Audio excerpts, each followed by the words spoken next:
Доброе утро!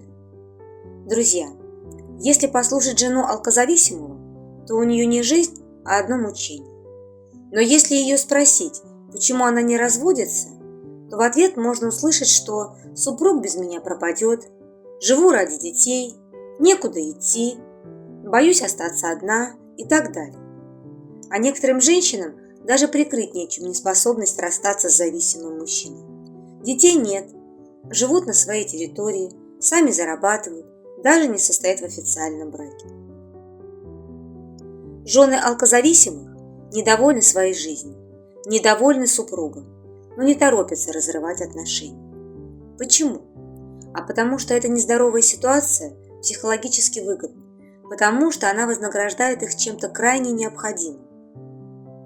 Во-первых, это ощущение собственной значимости. Женщина не чувствует себя ценной и достойной в собственных глазах. Она чувствует свою значимость только если рядом есть слабый, безвольный человек, для которого она будет важной фигурой. Чувствуя свою ответственность за другого человека, она ощущает собственную ценность.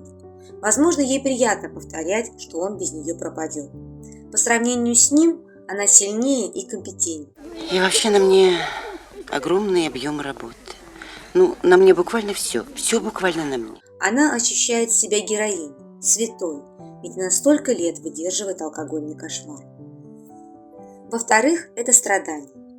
Женщина получает значимые и ценные для нее страдания, которые позволяют получить уважение и поддержку со стороны окружающих. Поведение созависимых людей одобряется и принимается обществом, ведь они пытаются всех спасти, в то время как действия зависимых порицаются и осуждаются. Также страдание зачастую позволяет удовлетворить потребность женщины во внимании, которое она получает в долгих рассказах о том, как тяжело ей живется с алкозависимым супругом. А вот после вашей терапии я понял самое главное. Знаете что? Что, оказывается, мне нравится страдать. В-третьих, женщина в отношениях с алкозависимым не только обретает чувство значимости своей личности и ценные для нее страдания, но и смысл жизни – быть спасателем, удерживать от падения в пропасть. Можно еще добавить, что союз с алкозависимым, вот эта атмосфера драмы, взлеты и падения дает женщине ощущение наполненности жизнью, эмоций. Чуть не сдохнет, Лена, цитрамончика, боже. Ой, Валера.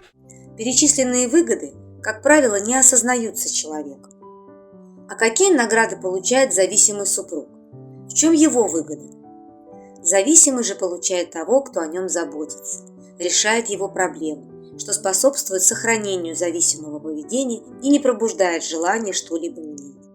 Он не может, не умеет или не хочет нести ответственность за свою жизнь, справляться с трудностями, строить и реализовывать планы. Ему страшно принимать самостоятельные решения и отвечать за их последствия.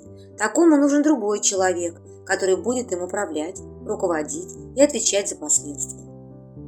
Пара зависимый и созависимый образуется по принципу дополнительности, и их существование возможно только в союзе. Два психологически зависимых и не совсем зрелых человека устанавливают взаимоотношения с целью поддержки друг друга для нормального функционирования. Вот только поддерживают они все то плохое, что есть в каждом из них, но что помогает каждому восполнить себя.